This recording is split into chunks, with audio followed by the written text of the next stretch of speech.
The Eddie Cochran mystery finally solved, and it's not good. Eddie Cochran was born Ray Edward Cochran on October 3, 1938, in Albert Lea, Minnesota. When he was young, Cochran showed he was really good at music and loved to perform. His family helped him with his love of music and quickly learned how to play many instruments like guitar, piano, and bass. This let him try out different sounds and styles right from the start. By the time he was a teenager, Cochran was already playing music at local plays and on radio shows. He was so good at music that he was different from other kids his age, and people could tell Hugh will become famous soon. Cochran's career really started taking off in the early 1950s when he signed with Liberty Records and started recording hit songs that would make him famous in rock and roll history. His songs had a wild, energetic sound and smart, catchy words that captured how rebellious young people felt when they wanted change and excitement. Hit songs like Summertime Blues, Come On Everybody, and 20 Fly Truck not only went up the charts, but also became lasting songs of teenage rebellion and youthful fun. Summertime Blues especially showed Cochran's amazing ability to mix rockabilly, country, and rhythm and blues into a style that was both easy to like and groundbreaking, influencing many artists who came after him. Besides his recording success, Cochran was known for this exciting live shows which showed confidence, charm, and energy that couldn't be contained. He often played many instruments during shows, showing could do many things that impress both audiences and other musicians. His new recording tricks, like putting multiple guitar tracks together and treeing out echo and distortion, showed thought ahead in ways that were unusual for his time and helped shape the sound of rock music for many years. Many later rock stars, including the Beatles, the Rolling Stones, and The Who, have said Cochran was a big influence on them, admitting his role in shaping the music world of the 1960s and beyond.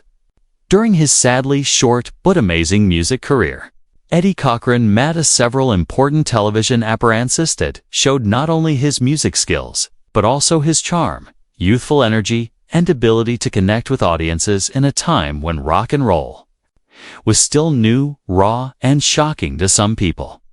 One of his earliest and most memorable TV spots came on October 22, 1957, when he appeared in Portland, Oregon, on KPTV's local variety show, High Time, which was hosted by Gene Brendler. The show was known for having a mix of music, comedy, and light fun aimed at teenagers and young adults, giving new musicians a good chance to reach local audiences.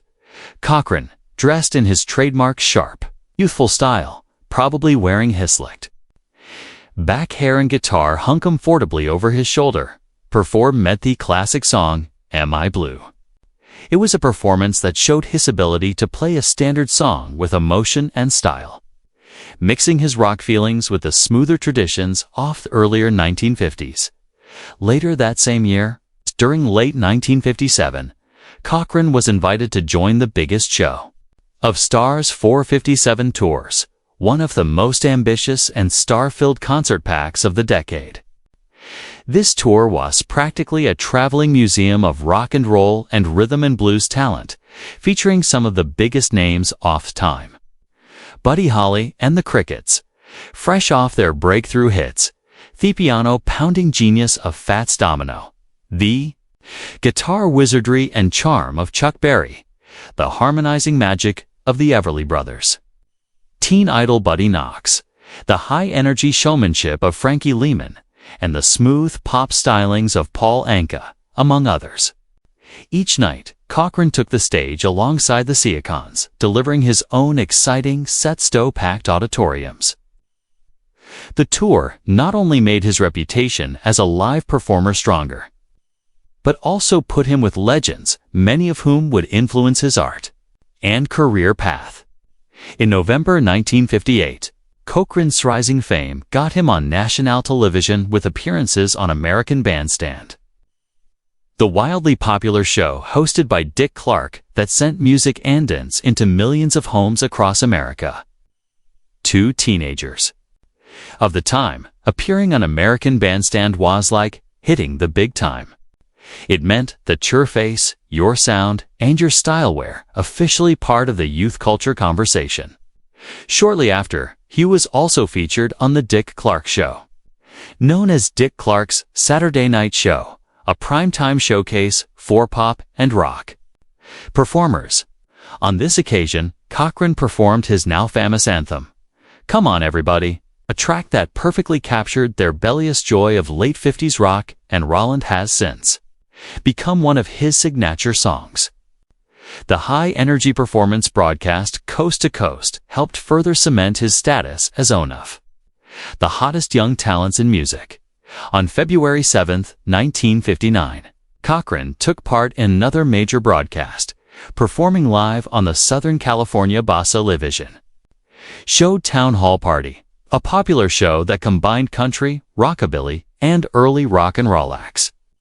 Joined by his regular band, Dick Dogost and the Swingers, Cochran handled a generous and varied set list that showed off his versatility. He played "Come On Everybody," "Have I Told You Lately That I Love You?", "Don't Blame It On Me," the soon-to-be classic Summertime Blues, the Chuck Berry hit School Days, Gene Autry's country ballad, "Be Honest With Me," and their rhythm and blues number "Money, Honey." The performance was mixed with a brief in-air interview, during which Cochran was asked for his thoughts on the future of rock and roll. His answer, while hopeful, hinted at an awareness of Vegan's rapid changes and uncertainty facing young artists at that time.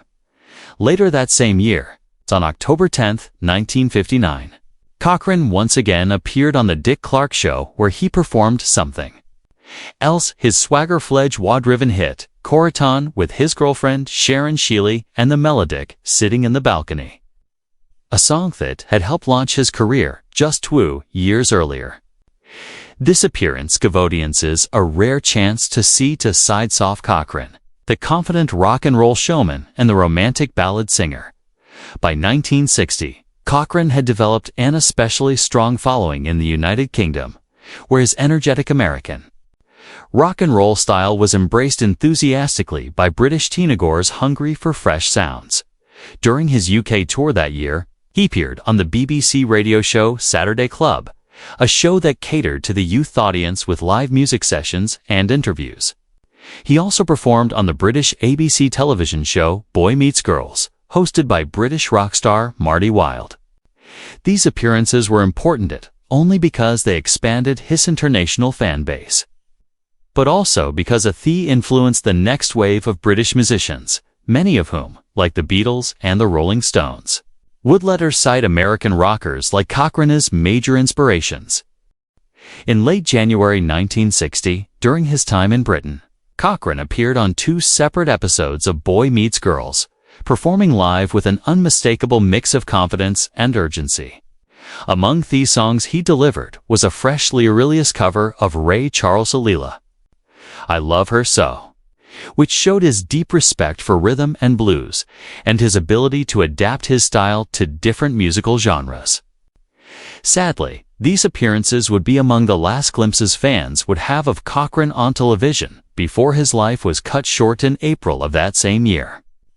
Eddie Cochran's personal life, especially his romantic relationship with singer-songwriter Sharon Shealy, has long fascinated fans of 1950s rock and roll. Shealy, who was deeply involved in the music industry from a young age, was more than just a romantic partner. She was a talented songwriter and collaborator. Working closely with music manager Jerry Capehart, she wrote several songs that would become closely associated with Cochran.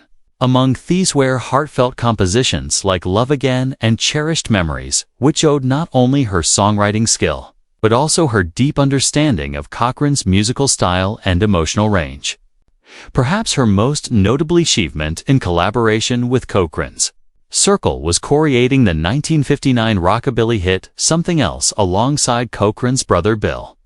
This song, which became symbolic of the rebellious spirit of the era, illustrated how Shealy's contributions to Cochran's career were as significant as they were personal, cuing her creative energy with his iconic sound.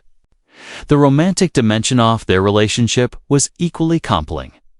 Sheely had reportedly been smitten with Cochran for 2 years before reciprocated her feelings. Navigating the delicate line between professional desire and an effort to capture Cochran's attention, she undertook a striking transformation. Originally a brunette, she dyed her hair blonde. A bold aesthetic choice, they reflected both her determination and her awareness of the rock and roll visual culture. She also invested in a stylish new wardrobe, carefully curating her appearance to align with the glamorous image she believed would appeal to Cochran. Their connection solidified after a New Year's Eve party hosted by Cochran in New York in 1958, and event would mark the beginning of their romantic relationship. From that moment onward, they became inseparable. And by 1960, they were secretly engaged, quietly planning a future together, while navigating the pressures of fame and Thynton's scrutiny of the music industry. The enduring influence of their romance extended decades beyond Cochran's tragic death. In 1988, Levi Strauss and Campana capitalized on the legendary status of Bath Cochran and his relationship with Sheely in a television commercial promoting their Levi's 501 jeans. Directed by Sid McCartney, the ADRA created the story of how Sheely had caught Cochran's attention at that fateful 1958 New Year's Eve party. Actress Sharon Devlin played Sheely, portraying the charm and audacity that had won over the young rock star. While the commercial's storytelling suggested that Sheely herself was narrating the encounter, adding a layer of authenticity and nostalgia. The commercial was accompanied by Cochran's energetic hit, "Come On Everybody," which was re-released as a promotional singletto coincide with the advertisement. The campaign also sparked renewed interest in Cochran's music, culminating in a compilation album of his greatest hits, and introducing a new generation to the magnetism of both Eddie Cochran and the talented, determined Sharon Sheely. History. Eddie Cochran, the pioneering rock and roll guitarist and singer-songwriter, is often covered in a mixture of nostalgia, legend, and tragic mystery. For decades, fans and music historians have speculated about the circumstances surrounding the untimely death of this young icon, whose influence on music far outstripped his brief career.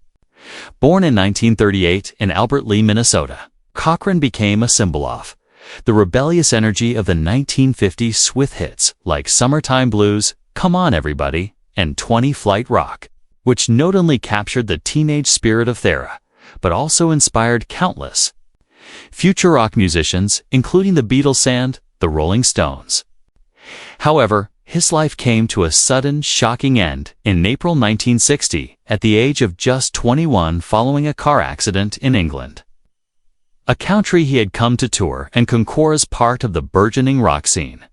For decades, the precise details of the accident, as well as the events leading up to it, have been the subject of rumors, half-truths, and speculation, feeding a near-mythical aura of mystery around Cochran's death. The truth, however, as revealed through more recent investigations, is far darker and more unsettling than the romanticized stories that circulated for years. It turns out that Cochran's accident was not merely a tragic mishap, but a combination of reckless circumstances, negligence, and unfortunate timing. Witness accounts, medical reports, and archival documents now suggest that the vehicle in which Cochran was riding may have been poorly maintained, that safety precautions were minimal or ignored, and that emergency response to the crash was inadequate. Today's standards, perhaps most haunting of all, are the medical revelations surrounding Cochran's death. Autopsy reports retained by modern forensic experts suggest that immediate medical intervention might have saved his life. Cochran suffered severe internal injuries, including a punctured lung and significant head trauma that were treatable had he received timely and advanced care. Instead, delays in emergency response and limited medical facilities contributed to the young star's death. These facts transformeth narrative from one of sudden shocking loss into a cautionary tale of what could have been prevented, deepening the heartbreak for a generation of fans who had long idolized Cochran as an untouchably musical icon. Even more disheartening is the way in which the aftermath of his death was handled both by those close to him and by the industry at large. Instead of a clear, transparent investigation, there were conflicting grips and a frustrating lack of accountability, leaving fans for decades with lingering questions about who or what was responsible for cutting short life of such a vibrant talent.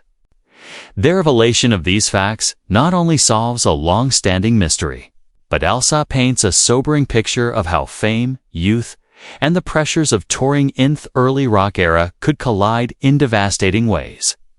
In this sense, their solution of the Eddie Cochran mystery is not uplifting or comforting. It is a reminder that even legends are vulnerable to the same cruel realism as anyone else, and that the glamour of rock and roll can sometimes mask a muck-rhymer truth behind the scenes.